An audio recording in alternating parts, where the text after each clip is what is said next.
Jazakallah khair pada Kang Jejen yang sudah membacakan beberapa ayat Quran. Mudah-mudahan yang membacakan dan juga kita yang menyimak mendapatkan rahmat Allah Subhanahu wa taala. Amin. Alhamdulillah, sahabat-sahabat semua, sebagaimana tadi disampaikan, hari ini kita agenda rutin kita itu acara Odoj yang insya Allah tema hari ini adalah tentang surat An-Naml. Mungkin nanti Ustadz akan menyampaikan beberapa hikmah ya, yang terkandung dalam surat An-Naml. Oleh karenanya langsung saja kita berikan waktu kepadanya Ustadz Abdul Maksum untuk menyampaikan materi. Mangga Ustadz.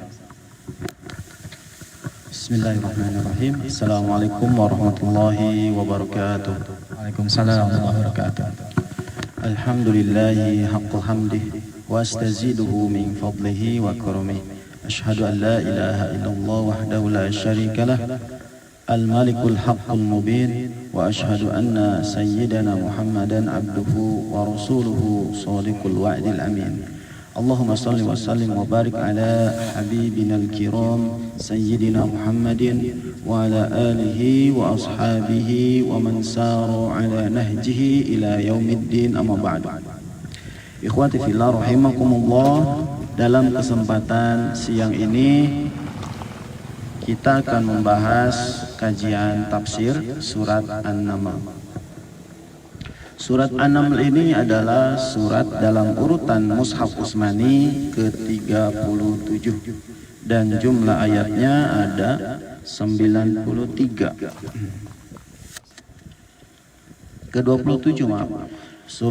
Urutan suratnya adalah ke-27 dan jumlah ayatnya 93.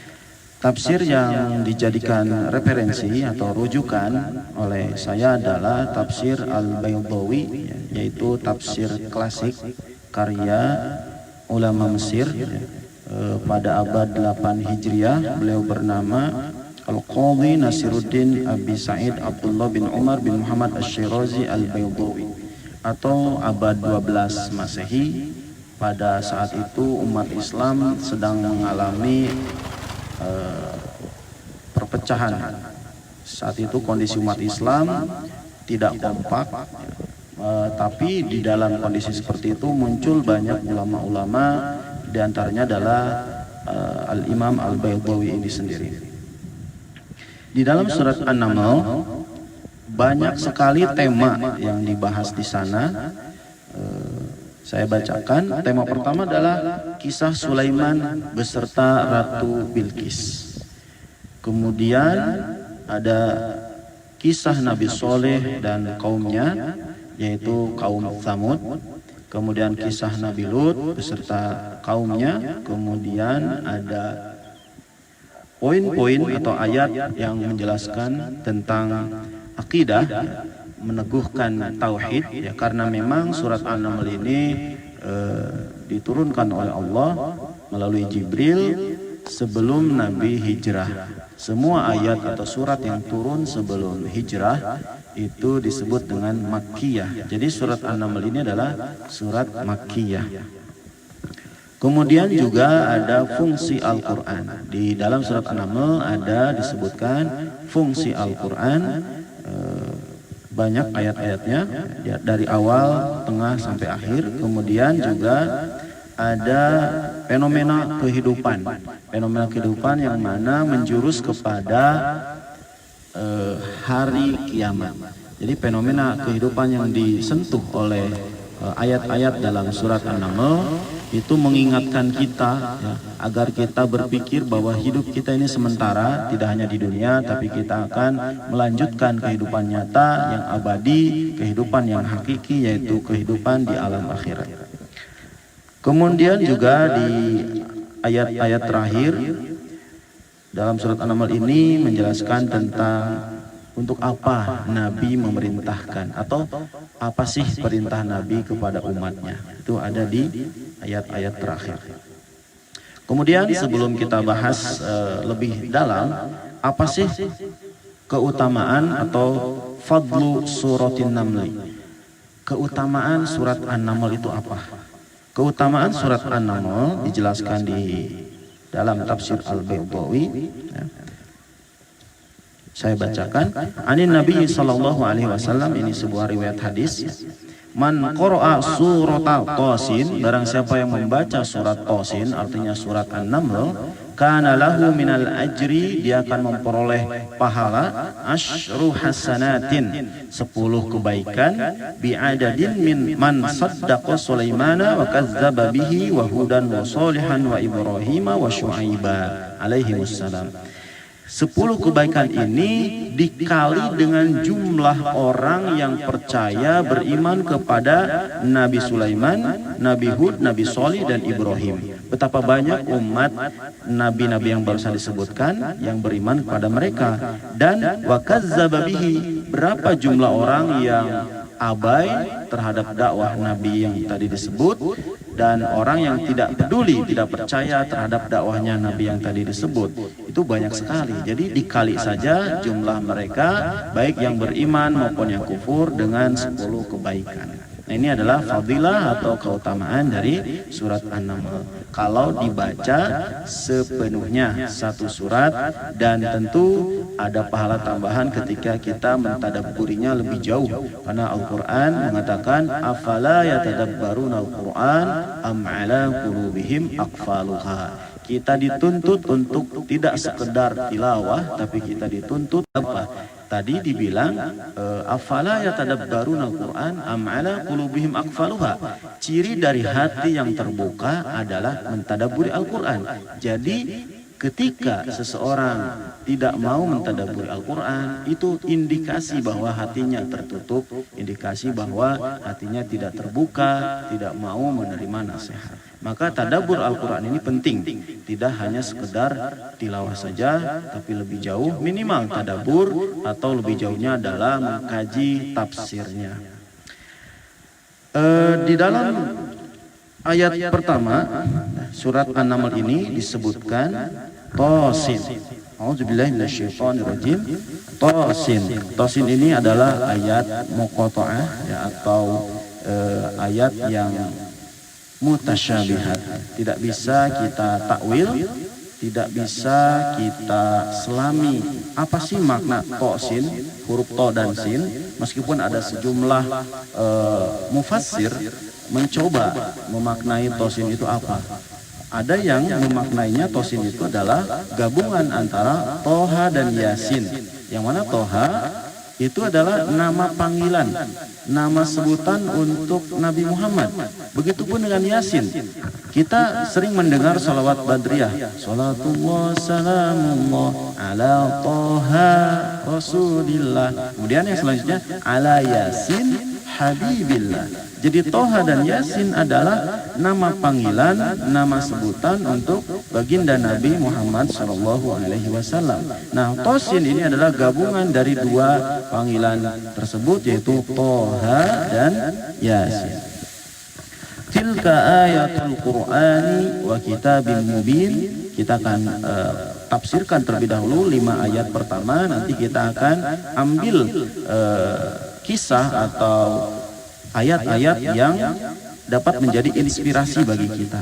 Kita bahas dulu ayat 1 sampai 5. Tilka ayatul Qur'ani wa kitabim mubin.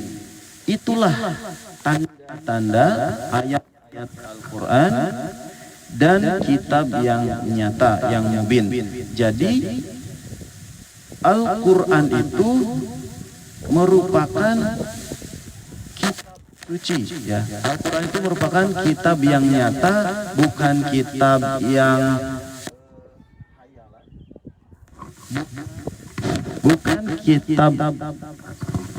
bukan kitab hayalan, bukan kitab imajinasi.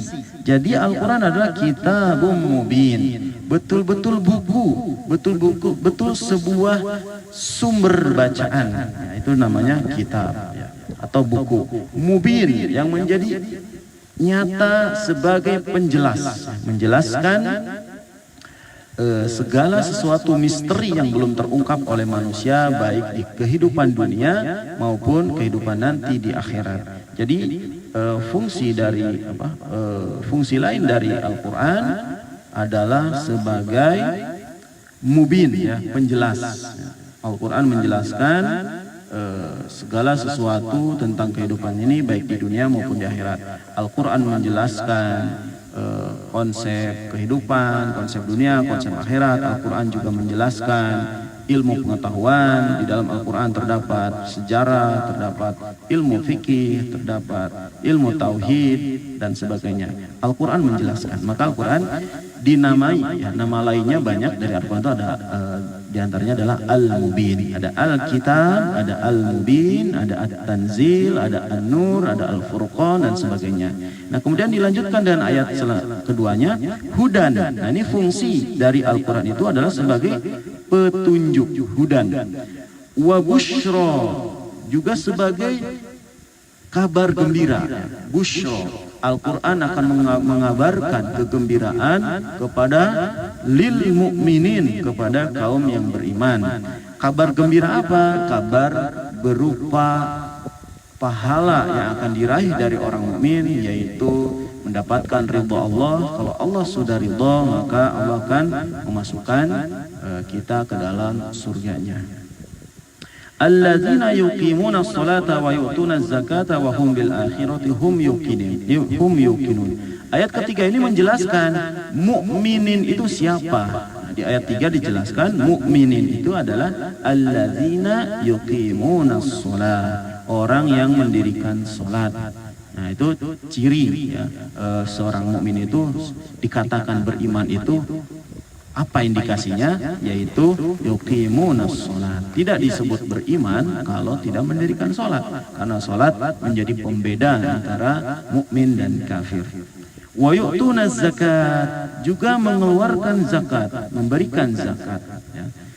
Ciri dari orang beriman adalah memberikan zakatnya, baik itu zakat yang sifatnya tahunan, yaitu zakat fitri, maupun zakat yang sifatnya kondisional, tergantung kepada orang mukmin itu. Misalkan orang yang berprofesi sebagai petani, dia beternak misalkan, atau bercocok tanam, maka ada zakat-zakat tertentu seperti zakat pertanian, perkebunan, peternakan, perniagaan dan sebagainya.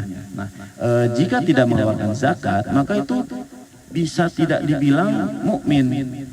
Khalifah Abu Bakar As-Siddiq, Abu Bakar As-Siddiq radhiyallahu anhu saat jadi khalifah, dia menyatakan dengan tegas bahwa orang-orang yang tidak mengeluarkan zakat itu dikategorikan murtad, kafir, tidak beriman.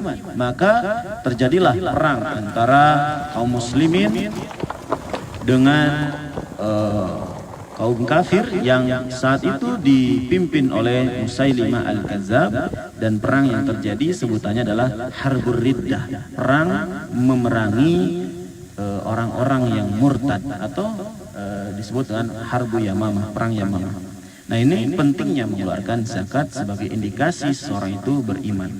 Wa hum bil akhirati hum yuqinun, dan ciri ketiga adalah orang beriman itu percaya, yakin kepada adanya alam akhirat. Nah, jadi tiga indikasi ini harus menyatu dalam pribadi seorang muslim. Tidak hanya cukup percaya adanya akhirat, tapi juga harus melaksanakan sholat dan juga mengeluarkan zakat. Tidak cukup hanya sholat, kalau tidak yakin ada alam akhirat, juga tidak mengindikasikan seorang pribadi yang muslim. Nah, di dalam banyak keterangan hadis, Nabi Muhammad berkata, "Man kana yu'minu billah wal yaumil akhir." Jadi iman kepada Allah itu selalu disandingkan kepada kepercayaan terhadap hari akhir. Jadi percaya kepada hari akhir ini sangatlah penting. Hanya orang beragama seperti Islam tentunya, dan agama yang lainnya seperti Kristen dan Yahudi, mereka mempercayai akan adanya akhirat. Mereka percaya bahwa dunia ini fana, ya. Orang-orang yang beragama yang dikategorikan rumpun Abrahamic religion, ya, seperti Islam, Yahudi dan Kristen, itu mereka agama yang tiga ini percaya kepada adanya alam akhirat. Namun konsep ideologinya, akidahnya, falsafahnya berbeda antara satu dengan yang lainnya. Dan tentu inna dina indallahil Islam, agama yang Allah ridhoi adalah Islam. Nah kemudian di ayat keempat itu menjelaskan siapa orang-orang yang tidak beriman.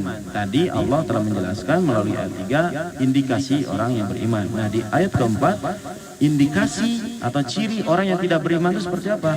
Innalladzina la yu'minuna bil akhirah zayyana lahum a'malahum fahum ya'mahun.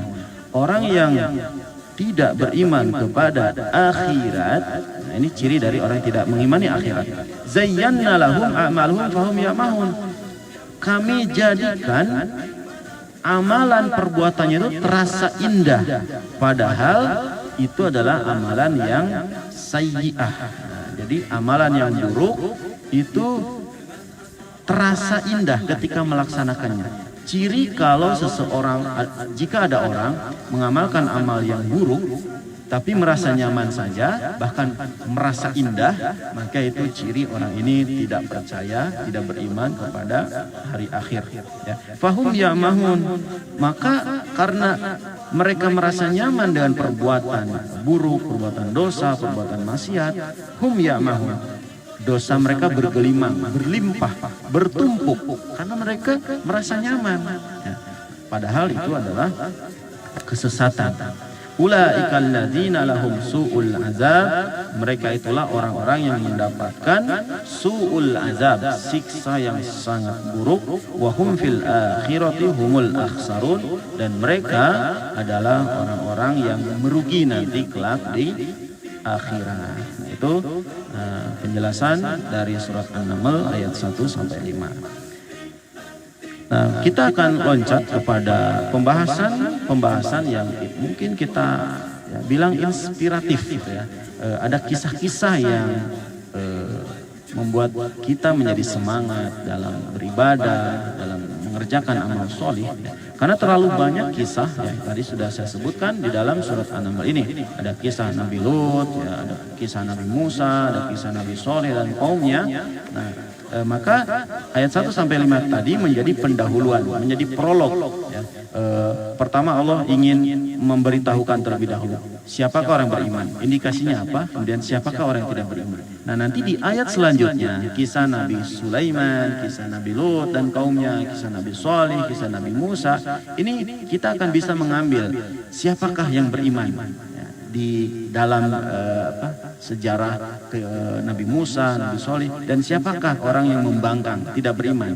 Nanti ada kisah-kisah mereka dan ganjaran atau akibat yang mereka rasakan karena membangkang atau tidak beriman pada para nabi-nabi mereka. Nah, saya akan langsung loncat kepada ayat 14 sampai 49 karena memang ayat 14 sampai 49 itu adalah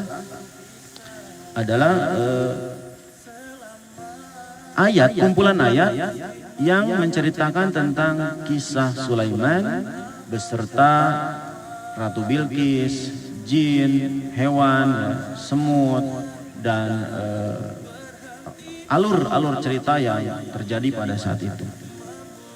Dalam ayat 14 Allah Subhanahu wa taala mengatakan, maaf ya, ayat 16, maksud saya ayat 16. Auzubillahi minasyaitonirrajim. Wa waritha Sulaimanu Dawuda wa qala ya ayyuhan nasu 'allimna mantiqat thair wa utina min kulli syai'in inna hadza lahuwal fadlul mubin. Nabi Sulaiman itu mewarisi Daud. Nah ini adalah maklub ya, terbalik. Artinya Daud itu ayahnya Sulaiman.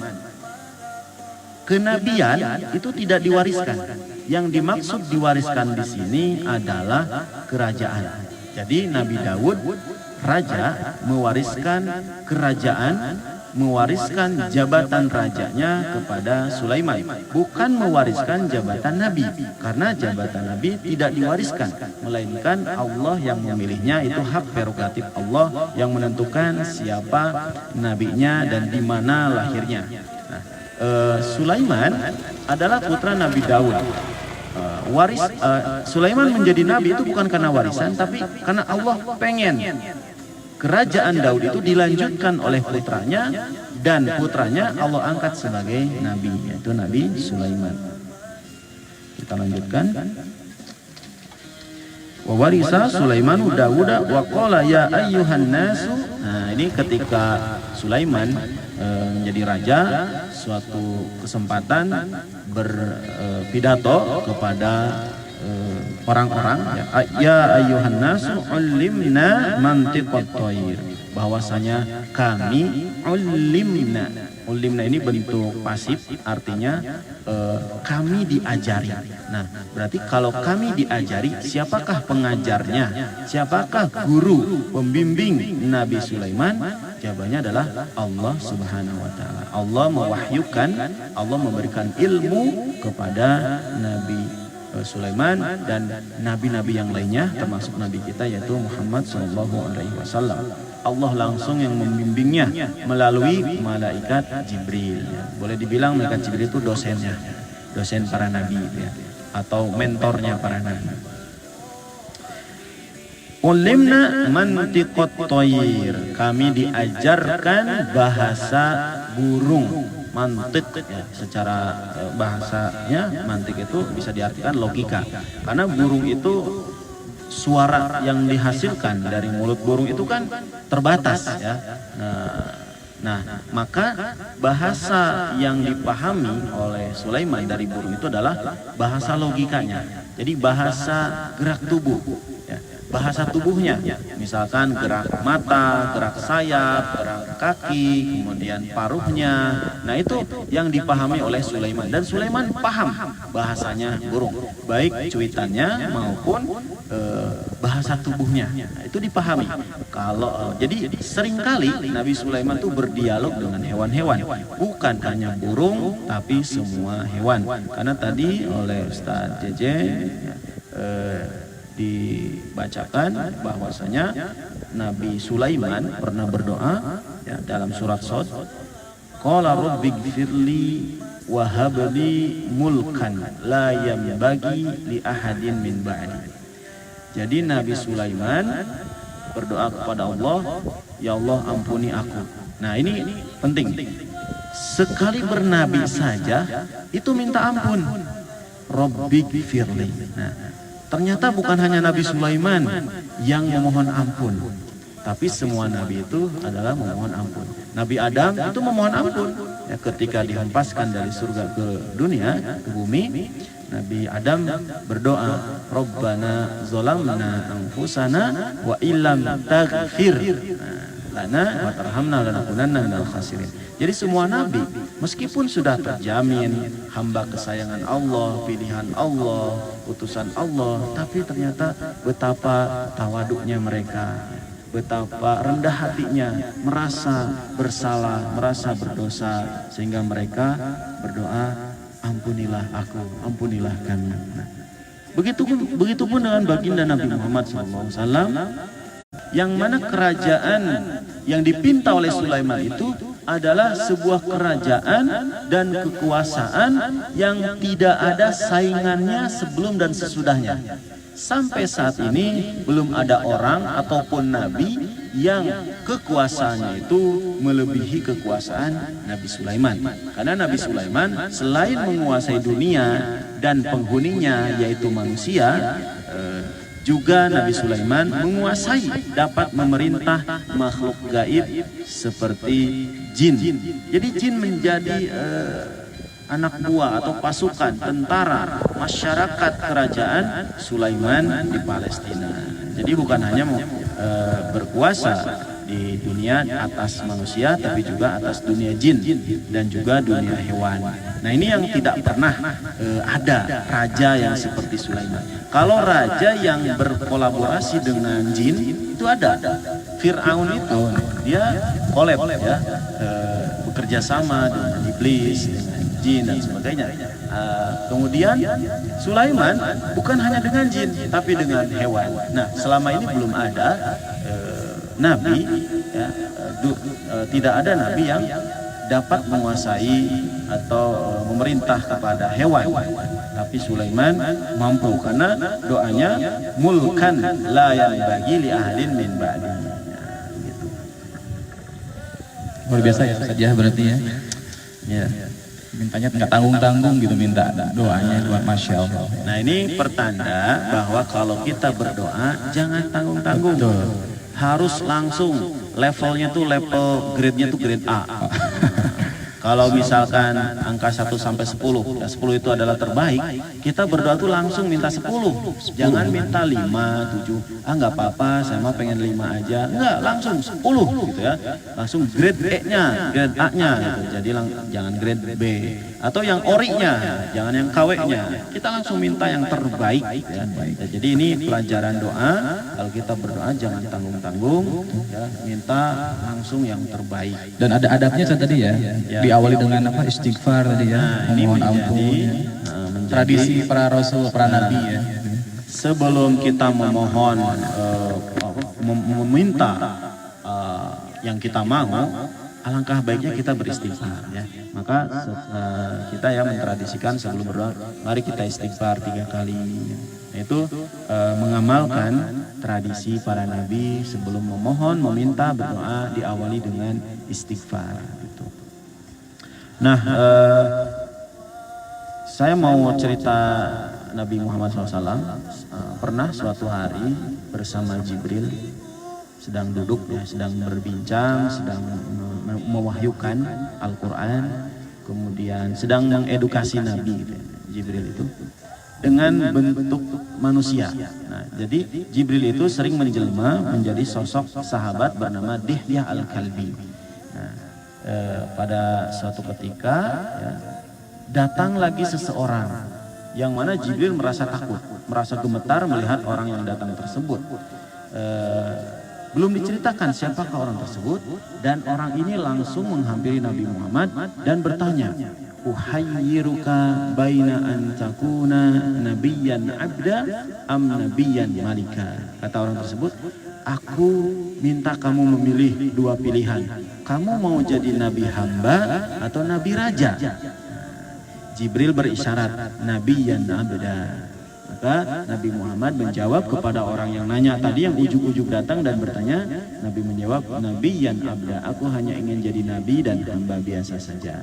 Maka ada syahadat yang lengkap itu kan, asyhadu anna Muhammadan abduhu wa rasuluh, hambanya ya, servant of Allah. Jadi Rasul itu, Nabi Muhammad itu hambanya Allah, hamba biasa ya. Dia pemimpin Madinah, dia pemimpin umat Islam saat itu. Tapi lihat, kita bedakan dengan Sulaiman, yang mana Sulaiman itu nabiyan malika, ya nabi ya raja. Raja itu punya istana, punya singgasana, punya mahkota, dan ini dimiliki oleh Sulaiman. Sedangkan Nabi Muhammad tidak punya istana, tidak punya mahkota, tidak punya singgasana. Karena dia abda, hamba. Rumahnya sederhana, aktivitasnya juga memasyarakat, gaul dengan masyarakat papa, masyarakat biasa, baik atau dengan kaum elit ya. Jadi Nabi itu pergaulannya memasyarakat luas. Sehari-hari itu bersinggungan langsung dengan masyarakat, makan bareng dengan warga Madinah ya, baik dari kalangan miskin maupun kalangan berada. Nah, kemudian setelah nanya, orang tersebut pergi. Nabi Muhammad bertanya sama Jibril, "Jibril, itu siapa yang barusan datang?" Kata Jibril, "Dialah Israil." Dialah malaikat Israil. Loh, dia kan tugasnya mencabut nyawa ya. Kenapa dia datang? Kata Jibril, "Aku pun heran ya. Aku pun heran kok tiba-tiba datang Israil ya menghampiri kita." Itu perintah Allah ya. Israil diperintahkan oleh Allah untuk menghampiri Nabi Muhammad yang saat itu sedang berbincang ya, belajar kepada malaikat Jibril. Dan Israil ini besarnya, ukuran besarnya itu jauh lebih besar daripada Jibril. Jibril itu sayapnya bisa memeluk bumi. Nah, Israil itu 24.000 kali besarnya Jibril. Jadi besar sekali. Tapi ketika menjelma ya jadi orang biasa gitu ya. Jadi sosok manusia biasa. Tapi kalau dalam bentuk wujud aslinya itu sangat besar, melebihi ya puluhan ribu kali besarnya Jibril. Kemudian kita lanjutkan ke ayat 17. Oh, kita belum selesai ayat 16. Wa utina min kulli syai'in inna hadza lahwal fadlul mubin. Nah, ini pentingnya. Wa utina min kulli syai'in. Kami diberi segala sesuatu. Nah, jadi Sulaiman itu raja, nabi, bahasa hewan, bahasa jin, mampu dikuasai. Kemudian ayat Nabi Sulaiman juga diberi oleh Allah segala sesuatu. Syai'un dalam ilmu nahwu disebut dengan ankarun nakair. Kata umum yang paling umum. Nah, jadi kan ada kata umum, kata khusus ya. Bunga itu kata umum. Kata khususnya mawar, melati, kamboja, dahlia dan sebagainya. Nah, ada kata umum dalam bahasa Arab dan dia maknanya sangat umum, yaitu syai'un. Something ya, somethingnya itu tak terhingga, something mungkin pakai s belakangnya ya. Nah, Nabi Sulaiman diberikan oleh Allah segala sesuatu. Nah, segala sesuatu ini apa saja? Kekuasaan, kemudian ketampanan, kekayaan, wibawa, martabat, ilmu, kemudian intelektualitas, kemudian banyak sekali. Pokoknya syai'un, segala sesuatu yang kita inginkan, ya, kita manusia biasa, kita tuh suka pengen apa. Nah, Nabi Sulaiman tuh punya, ya. Kita pengen kendaraan yang bagus. Nabi Sulaiman punya, bahkan kendaraannya tuh angin. Nah, itu lebih keren. Karena Nabi Sulaiman meminta apa yang dia minta tuh belum pernah ada, ya, belum pernah dimiliki oleh siapapun. Nah, maka Sulaiman itu memiliki segala-galanya, berkuasa atas apapun. Di dunia ya, bukan maksudnya tentu kalau dibandingkan dengan kuasa Allah, Allah lebih berkuasa. Ya. Nabi Sulaiman hanya seorang nabi saja, ya. Hanya berkuasa saat itu. Ya. Di dunia itu hanya berkuasa terbatas, ya. Temporal saat itu saja. Tapi Allah kuasanya kan tidak ada batas. Inna hadza lahwal fadlul mubin. Nabi Sulaiman mengatakan bahwa apa yang aku miliki ini adalah al-fadlul mubin, pemberian dari Allah. Jadi tidak sombong, tidak congkak dengan apa yang dimiliki, dengan kekuasaan dan kehebatan Nabi Sulaiman, tapi Nabi Sulaiman mengatakan ini adalah keutamaan dari Allah Subhanahu wa taala. Atau di dalam ayat lain dikatakan haza min fadli rabbi liyabluwani aashkuru am akfur.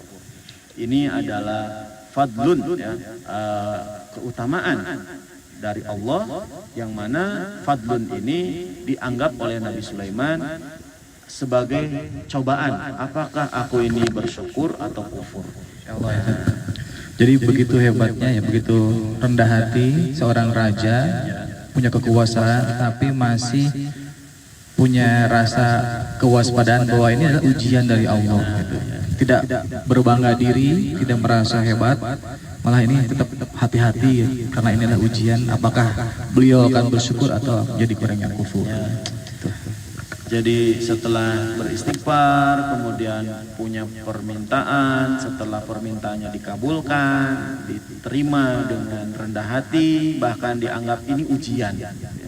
Apakah aku bersyukur atau kufur? Jadi kalau kita pernah memohon pada Allah sesuatu, kemudian Allah kabulkan, permintaan kita itu ada, maka kita harus bersyukur. Jangan sampai kita lalai, ya, dengan pemberian Allah atas doa-doa yang dikabul, kemudian membuat kita lalai, nauzubillah. Jadi kita harus bersyukur.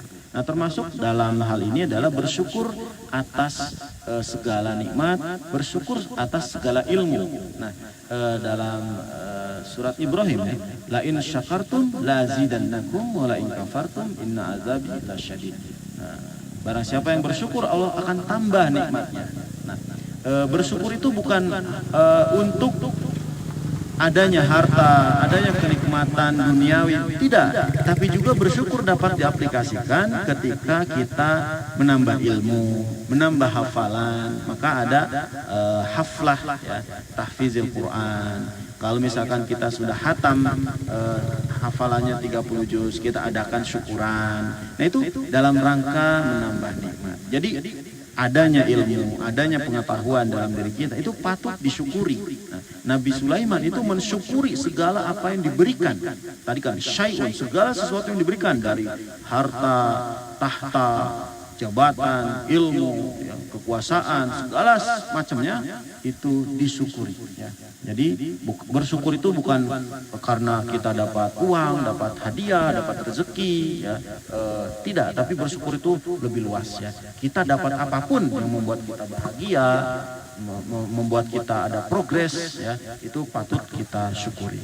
Bahkan mungkin ketika diuji dengan sesuatu yang kita tidak suka pun, kita harus bersyukur, berarti Allah masih peduli dengan kita. Gitu. Nah, ada dua doa ya. Ketika seseorang tertimpa sesuatu, baik itu yang baik maupun yang buruk.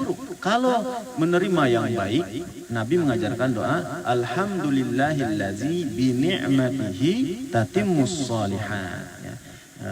Kalau kita ditimpa keburukan, Nabi mengajarkan Alhamdulillah ala kulli hal. Jadi bersyukur itu tidak mesti ketika kita mendapatkan kebaikan, tapi ketika kita mendapatkan keburukan juga, kita malah dipinta untuk bersyukur. Kenapa? Karena Allah Maha Tahu, mungkin dengan ujian yang ditimpa itu membuat kita tersadar, membuat kita menjadi introspeksi diri. Maka Nabi Muhammad mengajarkan kepada umatnya, ucapkan Alhamdulillah ala kulli hal. Segala puji bagi Allah atas segala keadaan. Nah, kita lanjut ke ayat selanjutnya. Wa husyira li Sulaiman, gitu ya. Junuduhu minal jinni wal insi wat thairi fahum yuza'un. Nah, itu suatu saat Nabi Sulaiman mengumpulkan seluruh tentaranya. Junud itu bentuk plural dari jundun, ya, junuduhu, banyak dari kalangan jin, manusia, dan burung. Itu burung dijadikan tentara karena burung itu bisa bergerak dengan cepat. Ya. Tidak dengan hewan lainnya. Ya, di sini disebutkan kenapa tidak dengan semut, tidak dengan sapi, tidak dengan banteng, tidak dengan yang lainnya, tapi dengan burung. Karena burung dapat difungsikan dengan baik dan pergerakannya itu cepat, bisa terbang ya, di udara dan bisa melesat, gitu ya, pergerakannya cepat. Itu alasan kenapa memilih burung sebagai salah satu tentaranya. Nah, kemudian di ayat ini ada rahasia tadabbur, ya, bahwa Nabi Sulaiman itu bekerja sama, menjalin kerjasama, menjalin kekompakan, membentuk sebuah organisasi pemerintahan, ya, yang mana elemen masyarakatnya, elemen yang dia kuasa itu adalah dari berbagai unsur elemen. Ya. Jin itu bisa disimbolkan dengan elemen yang tidak dapat dilihat, sesuatu yang gaib, sesuatu yang maya. Nah, kemudian burung adalah bisa kita simbolkan dengan media. Nah, jadi dakwah Nabi Sulaiman itu tidak berjalan dengan sendirinya. Artinya Nabi Sulaiman tuh meskipun dia raja berkuasa, tapi dia tidak sendirian. Dia punya tentara yang membantu berupa jin, manusia, dan burung. Nah, ini artinya di sini ada rahasia amal jama'i, adanya amal yang dilakukan secara berjamaah atau berkelompok. Kita adalah makhluk sosial.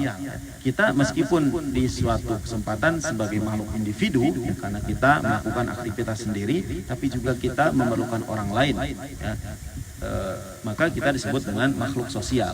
Nah, sebuah organisasi, sebuah kelompok itu akan lebih kondusif, lebih signifikan jika di dalamnya terdapat anggota-anggota dari berbagai kapasitas. Misalkan nih, ada yang hafiz Quran, ada insinyurnya, ada dokternya, ada manajer, ada ahli ekonomi, ada informatika, ada ahli IT, ada pakar keuangan, kemudian ada tentara. Nah, itu semua kalau bersatu padu akan membentuk sebuah amal jama'i yang luar biasa. Karena dakwah ini tidak bisa diemban oleh sendirian, oleh seorang saja ya.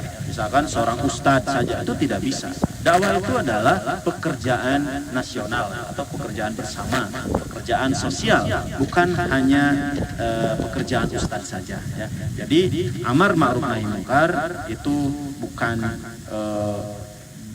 bukan ladang atau area ustadz ya. Dakwah itu adalah semua umat Islam wajib untuk berdakwah. Wal takum minkum ummatun yad'una ilal khair, ya'muruna bil ma'ruf wa yanhauna 'anil munkar. Jadi umat ini adalah umat yang berdakwah, menyeru kepada kebaikan dan mencegah kemungkaran. Jadi amar ma'ruf nahi munkar itu tidak hanya tugas seorang ustadz yang berkapasitas dalam ilmu agama, tapi juga dakwah harus ditopang oleh elemen-elemen yang lain. Nah, ini dalam surat ini ayat 17 secara implisit ya, mengajarkan kepada kita agar kita beramal jama'i, rereongan, berkelompok, berorganisasi untuk mewujudkan sebuah visi misi. Ya, jadi ada pelajaran tentang ilmu organisasi ya, ilmu leadership, manajemen, bagaimana bisa merangkul banyak kalangan dalam mencapai tujuan. Ya, luar biasa. Nah, karena ada penyakit dalam umat ini, ya, penyakitnya dinamakan infirodiyah, individualisme. Nah, ini merupakan penyakit umat dalam dakwah. Menyendiri gitu ya, tidak mau bersosialisasi, bergerak sendirian, itu tidak akan efektif ya. Dakwah itu harus bersama-sama. Ada tim ya, yang diandalkan, ada orang-orang dan kapasitas tertentu. Nah, misalkan ada ahli politik, silakan berdakwah di dunia politik, misalkan masuk kepada parlemen ya. Kemudian dokter, profesi sebagai dokter, silakan berdakwah di dunia kesehatan, misalkan insinyur, silakan berdakwah di bidang teknik sipil misalkan. Jadi semua bidang kehidupan, semua lini kehidupan ini bisa dimasuki dakwahnya. Ya, jadi dakwah itu bukan hanya di masjid, bukan hanya di mimbar, bukan hanya di pesantren, tapi di pasar itu justru harus ada dakwah. Di terminal, di jalan raya, di sekolah, di rumah sakit, di tempat-tempat umum itu harus ada dakwah. Harus ada orang yang amar ma'ruf nahi munkar. Jadi tidak hanya di masjid saja ya. Itu pelajaran yang berharga dari ayat 17 ya. Di sini ada ilmu manajemen, bagaimana mengelola prajurit, mengelola masyarakat yang terdiri dari jin, manusia dan hewan yang bagi Sulaiman. Di sini juga ada rahasia leadership ya, kepemimpinan Sulaiman yang begitu tawadu, rendah hati. Dan di ayat sebelumnya adalah pelajaran bahwa kita itu harus rendah diri, tawadu, tidak sombong ya. Meskipun kita telah diberikan karunia yang banyak oleh Allah, akan tetapi kita harus tetap merasa bahwa ini adalah titipan ya, dari Allah SWT. Jadi tadi saya sempat pikirin nih Ustaz ya. Kenapa Nabi Sulaiman berdoanya mintanya kekuasaan yang luar biasa gitu. Ternyata jawabannya tadi ya, bisa jadi salah satu sarana ya, sarana untuk tadi bisa jadi pengaruh ya, punya pengaruh, berikan pengaruh, punya efek ya. Jadi beda kan emang kalau kita ngajak orang kebaikan, kalau mereka lihat kita kadang-kadang gini, orang tuh kebanyakan lihat kita tuh lihat secara subjektif ya, lihat siapa dia dulu gitu. Kadang-kadang tidak melihat apa yang kita lakukan. Lihat dulu di awal, oh ini orang kaya, oh ini orang turut pandang. Itu ternyata akan berbeda ketika kita ngajak orang dengan orang yang dianggap biasa-biasa saja. Maka sini juga, oh ternyata ketika Nabi Sulaiman meminta kerajaan, mungkin salah satunya adalah itu akan menjadi suatu bergain position di bahasanya, jadi sebagai nilai tambah atau nilai kedudukan beliau gitu ya. Itu saja. Dan ini dipraktekkan oleh Nabi Yusuf atau amal Sulaiman ini dilakukan pula oleh nabi-nabi sebelumnya dan setelahnya.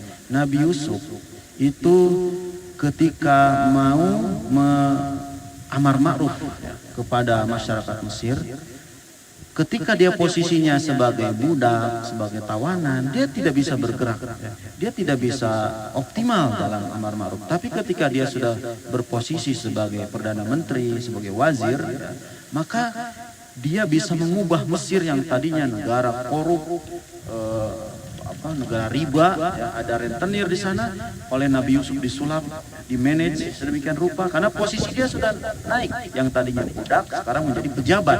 Nah, jadi posisi strategis itu penting, bahkan wajib kita duduki, gitu ya. Jadi anggota DPR, jadi pejabat daerah, bahkan mungkin jadi presiden, ya itu penting ya. Jabatan-jabatan strategis semacam itu diambil, gitu ya, dikuasai oleh orang-orang soleh, orang-orang yang militansi agamanya baik. Kan kita miris ya, misalkan DPR merumuskan atau membuat undang-undang, yang mana undang-undang ini ternyata jauh dari nilai-nilai Islam. Nah, ini yang menjadi penyebabnya karena misalkan anggota dewan itu militansi agamanya kurang. Tapi ketika ada anggota dewan yang militansi agamanya baik, itu bisa berpengaruh terhadap kebijakan negara, ya, terhadap kebijakan pemerintahan. Maka strategi posisi strategis atau jabatan strategis itu penting. Bukan hanya di bidang politik, di bidang ekonomi, di bidang sosial, di bidang kesehatan, itu penting. Orang-orang soleh, orang-orang yang militan penting menempati posisi-posisi. Tidak jauh-jauh lah Ustaz, kita di lingkungan sekitar aja misalkan, kan beda ya ketika kita tadi memiliki sesuatu terpandang karena memang kita punya kemampuan, punya kapasitas, apalagi ditunjang dengan keahlian dan ekonomi, secara mungkin juga kemampuan ekonominya mungkin dipandang mampu, itu kan pasti kan beda ya ketika kita ngajak orang untuk kebaikan, itu akan lebih didengar dan sebagainya. Mungkin ya salah satu motivasi kita memang kenapa kita harus memiliki sesuatu yang lebih, ya, di antaranya adalah kita harus memanfaatkan untuk kebaikan, seperti itu saja. Ya, betul. Jadi tadi nyambung ke doa yang Nabi Sulaiman itu, jangan tanggung-tanggung kalau kita punya keinginan, punya permintaan kepada Allah, jangan tanggung-tanggung.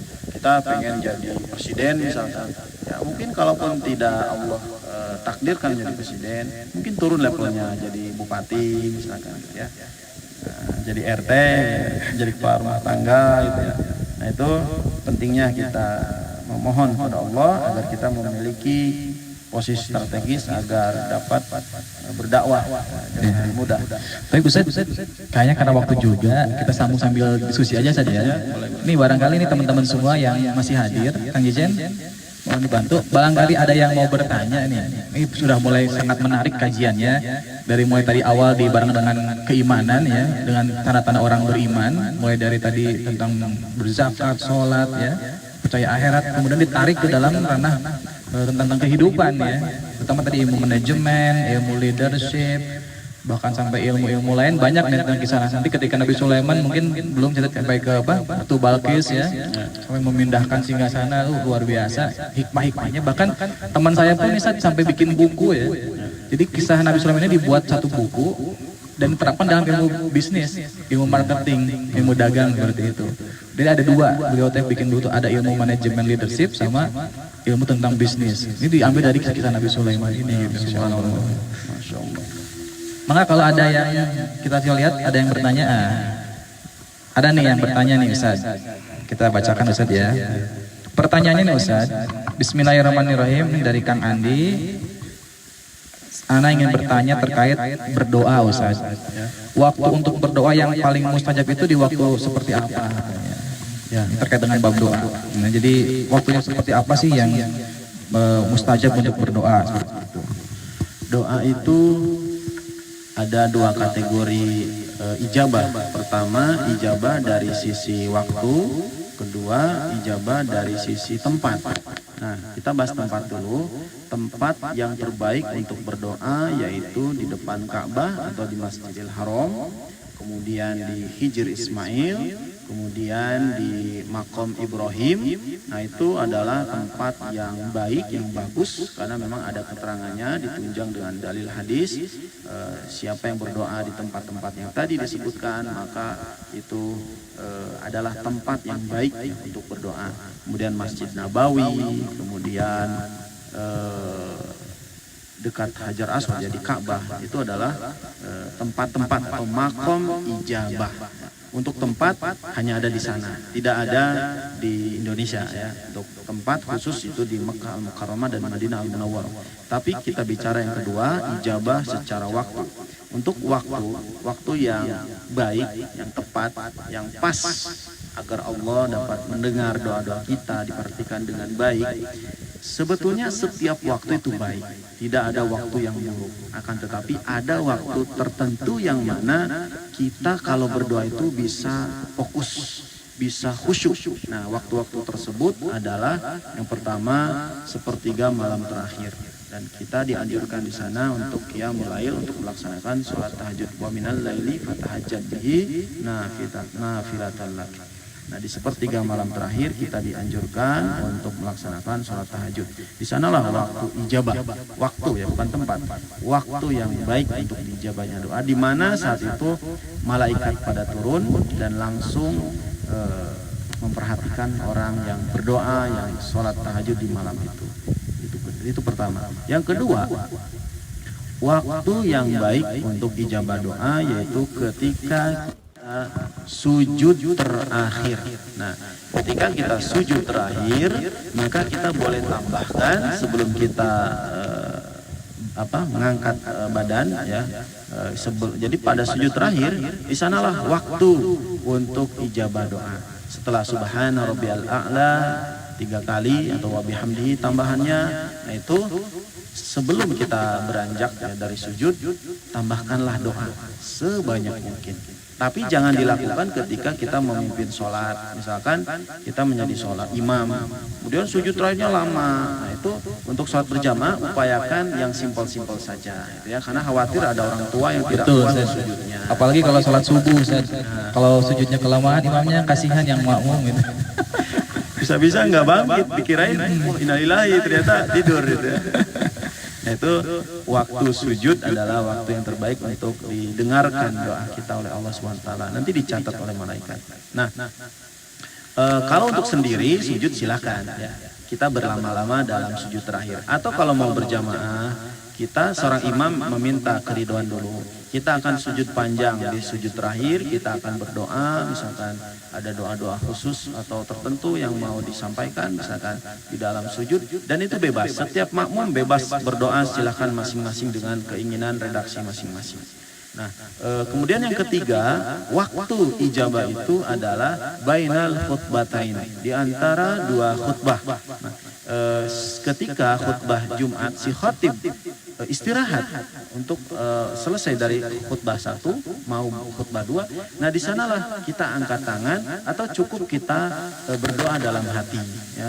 Nah, itu adalah waktu yang baik untuk ijabahnya doa ya. Kemudian yang keempat, waktu yang baik diijabahnya doa adalah bainal azan wal iqamah, di antara azan dan iqamah. Nah, setelah azan berkumandang, kemudian kita melaksanakan sholat qobliyah. Di dalam sholat qobliyah sudah banyak doa juga. Di dalam ruku, di dalam duduk antara dua sujud, Rabbighfirli warhamni wajburni warfani. Dan sholat qobliyah itu udah sekalian doa di antara azan dan iqamah. Dan itu adalah sholat yang baik. Ya, sholat qobliyah terutama sholat subuh. Kata Nabi, ya, khairun minad dunya wa ma fiha. 2 rakaat subuh itu lebih baik daripada dunia dan isinya. Kemudian waktu ijabah yang kelima adalah inda nuzulil matar, ketika hujan turun. Di sanalah saat atau waktu yang baik untuk diijabahnya. Jadi ketika hujan, mohon ya Allah jodohkan ya, saya Kang Andi masih jomblo ya. Nah, itu adalah waktu yang tepat ya, ketika hujan kita memohon apapun ya, di sana. Masya Allah. Ya, Kang Andi ya, tadi sudah dijawab doa-doanya, waktu ijabah dan tempat ijabah masih dijabarkan. Tinggal banyak praktek, termasuk tadi ya Ustaz ya. Doanya harus spesifik, jangan tanggung-tanggung, minta jodoh yang spesifik, jangan yang ambigu, nanti dikasih yang ambigu. Harus spesifik. Baik, itu dari Kang Andi ya. Ya, berikutnya Ustaz, ada lagi Ustaz nih, dari Teh Kiki nih Ustaz. Teh Rizky. Bismillah. Ustaz ingin bertanya, bagaimana hukumnya menolak amanah karena kita merasa tidak akan sanggup memikulnya? hukum menolak amanah yang dibebankan pada kita, yang diberikan. Kita menolak dengan alasan ada kekhawatiran tidak bisa memikulnya. Nah, pertama gini, hukum menolaknya sih sah-sah saja, boleh-boleh saja, tidak masuk ke dalam ranah dosa, kufur, syirik, tidak ya. Tapi lebih kepada kenapa ya. Jadi sebelum dijawab hukumnya, kenapa sih orang memberikan amanah kepada kita?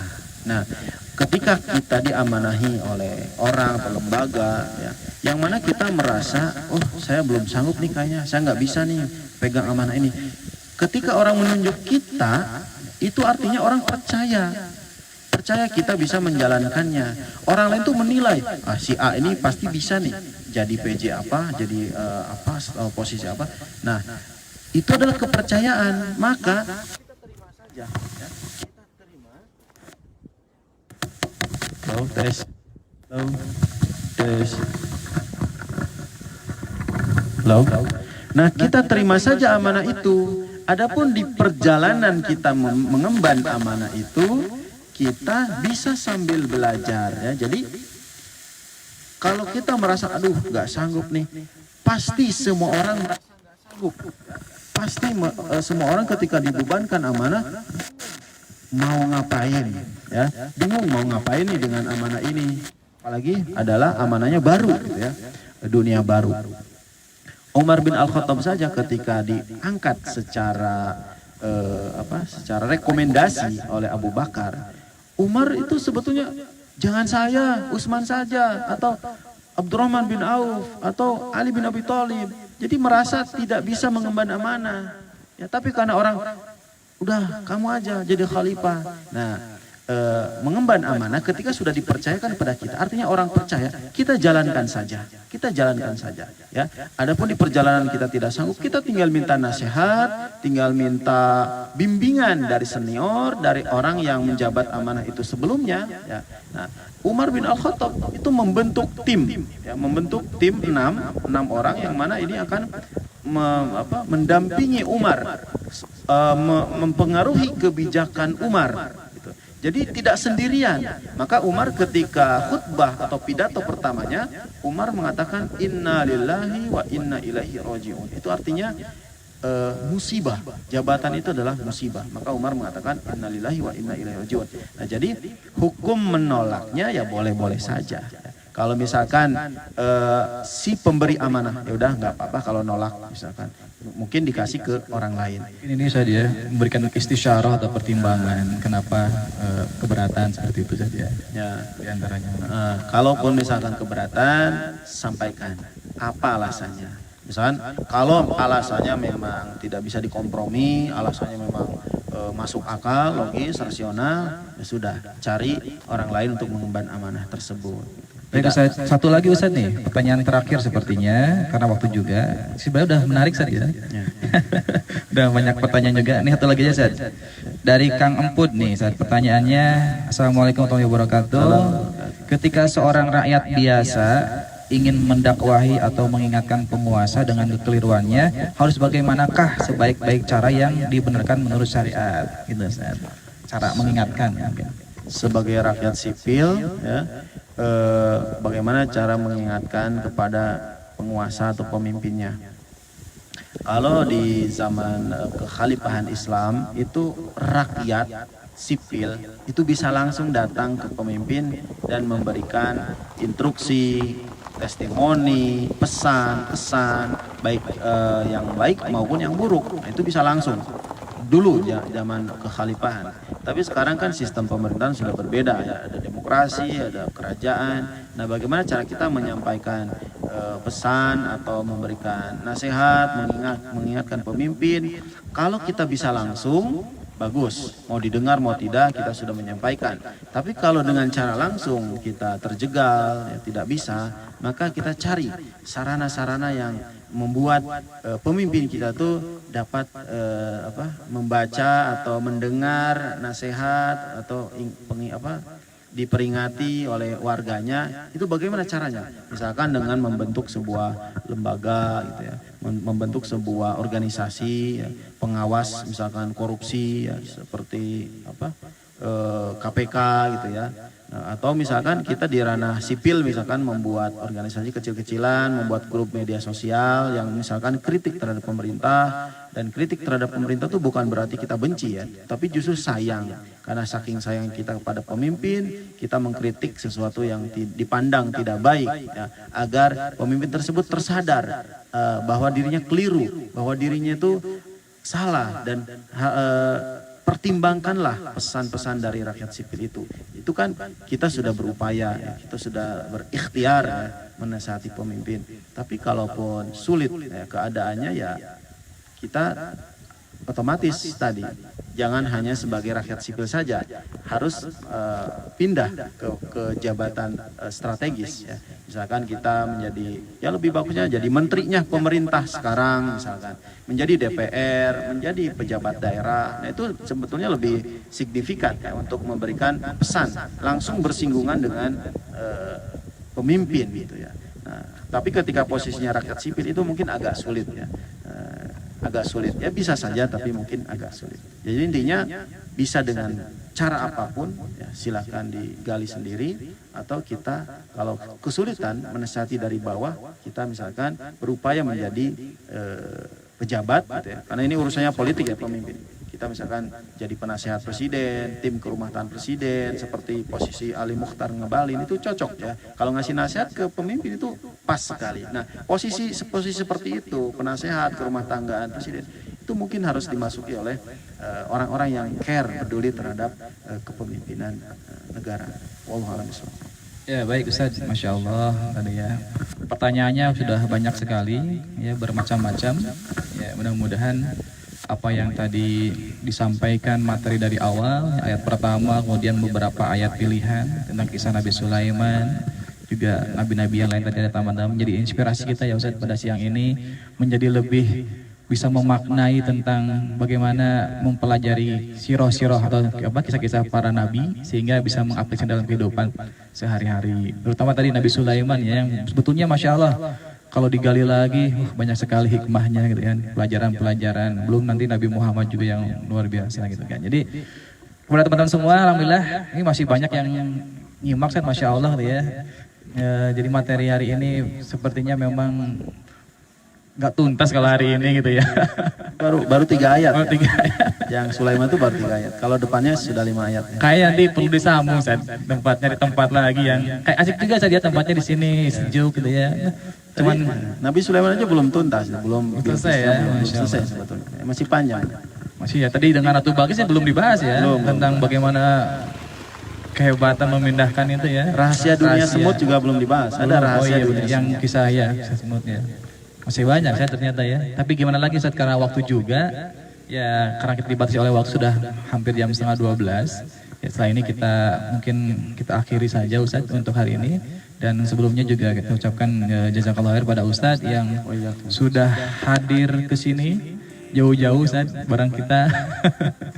Dan juga jazakumullah kepada teman-teman sahabat-sahabat yang sampai detik ini masih standby ya, stay tune di akunnya Odo Subang. Mudah-mudahan ke depan bisa lebih banyak lagi, karena insya Allah kita setiap bulan ada kegiatan-kegiatan rutin, setiap pekannya bahkan kita ada online karena kita masih pandemi juga.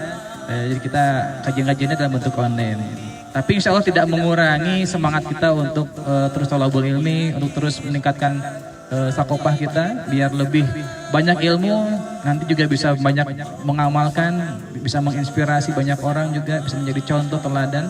Terutama tadi saja kita bisa menjadi orang-orang yang bisa mengajak kepada kebaikan. Sekali lagi dakwah itu tidak bisa sendirian. Ya, kita harus banyakkan, kita berjama'i ya. Bagaimana Nabi Sulaiman merangkul banyak kalangan dalam rangka untuk kebaikan. Insya Allah nanti juga kita mudah-mudahan bisa bersinergi ya, tidak hanya Odoj, juga mungkin nanti ada kaum-kaum lain yang bisa bergabung dengan kita. Insya Allah Subang ke depan mudah-mudahan bisa terus lebih baik dan lebih baik lagi. Itu mungkin saja untuk hari ini. Sekali lagi kami ucapkan jazakallahu khair Ustaz atas kesediaan waktu dan juga menyampaikan ilmu kepada kita. Mudah-mudahan apa yang saya kami dimanfaat dan jadi amal jariah bagi semua. Amin. Baik sahabat semua, kita akhir saja untuk hari ini. Kita cukupkan pertemuan kalkulus pada pekan ini, dan untuk itu kita sama-sama ucapkan hamdalah Alhamdulillahirabbil alamin, dan kita tutup dengan kafaratul majlis. Subhanakallahumma wa bihamdika asyhadu an la ilaha illa anta astaghfiruka wa atubu ilaik. Assalamualaikum warahmatullahi wabarakatuh.